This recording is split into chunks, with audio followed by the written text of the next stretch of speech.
எதிர்வரும் காலத்தில் இனி கோவை மாநகராட்சியில் குடிநீர் தட்டுப்பாடு என்பதே இருக்காது. பில்லூர் 3ஆம் குடிநீர் திட்டப்பணிகள் சுமார் எதிர்வரும் ஞாயிற்றுக்கிழமை காலை 11 மணி அளவில் அனைவரும் இந்த மாபெரும் விழாவில் கலந்து கொண்டு தங்களுடைய பேராதரவை வழங்குமாறு இந்த நேரத்திலே கேட்டுக்கொள்கிறேன்.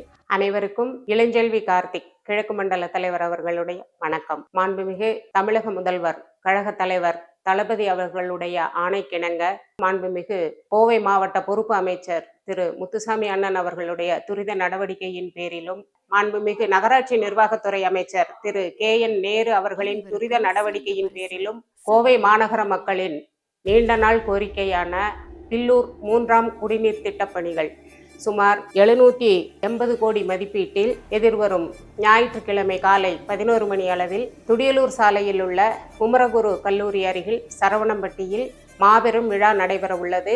அந்த விழாவில் மாண்புமிகு இளைஞர் நலன் மற்றும் விளையாட்டு மேம்பாட்டுத்துறை அமைச்சர் திரு உதயநிதி ஸ்டாலின் அவர்கள் பில்லூர் 3ஆம் குடிநீர் திட்டப்பணிகளை தொடங்கி வைக்க உள்ளார்கள். 100 வார்டுகளுக்குமான, அதாவது கோவை மாநகராட்சியினுடைய 100 வார்டுகளுக்குமான குடிநீர் தேவைகளை பூர்த்தி செய்யும் வண்ணம் இந்த பில்லூர் 3ஆம் குடிநீர் திட்டப்பணிகள் வடிவமைக்கப்பட்டுள்ளது. எதிர்வரும் காலத்தில் இனி கோவை மாநகராட்சியில் குடிநீர் தட்டுப்பாடு என்பதே இருக்காது.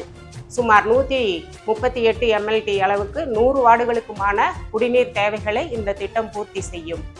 மாண்புமிகு தலைவர் அவர்களுடைய துரித நடவடிக்கையின் பேரில் உள்ளாட்சி அமைப்புகள் பொறுப்பேற்ற பின்னுதான் இந்த திட்டப்பணிகள் அனைத்தும் வேகமாக நடைபெற்று இன்று அனைத்து சோதனை ஓட்டங்களும் முடிவுற்று எதிர்வரும் 11ஆம் தேதி ஞாயிற்றுக்கிழமை காலை 11:30 மணி அளவில் துடியலூர் சாலையில் சரவணம்பட்டியில் மாண்புமிகு இளைஞர் நலன் மற்றும் விளையாட்டு மேம்பாட்டுத்துறை அமைச்சர் இந்த திட்டத்தை தொடங்கி வைக்க உள்ளார்கள். தொடக்க விழாவிற்கு வருகை தர உள்ள இளைஞர் நலன் மற்றும் விளையாட்டு மேம்பாட்டுத்துறை அமைச்சர் அவர்களை வரவேற்க கிழக்கு மண்டலத்திற்குட்பட்ட மாமன்ற உறுப்பினர்கள் மற்றும் இந்த குடிநீரால் பயன் பெறக்கூடிய பொதுமக்கள் மற்றும் நகர் நலச்சங்க நிர்வாகிகள் அனைவரும் இந்த மாபெரும் விழாவில் கலந்து கொண்டு தங்களுடைய பேராதரவை வழங்குமாறு இந்த நேரத்திலே கேட்டுக்கொள்கிறேன். நன்றி, வணக்கம்.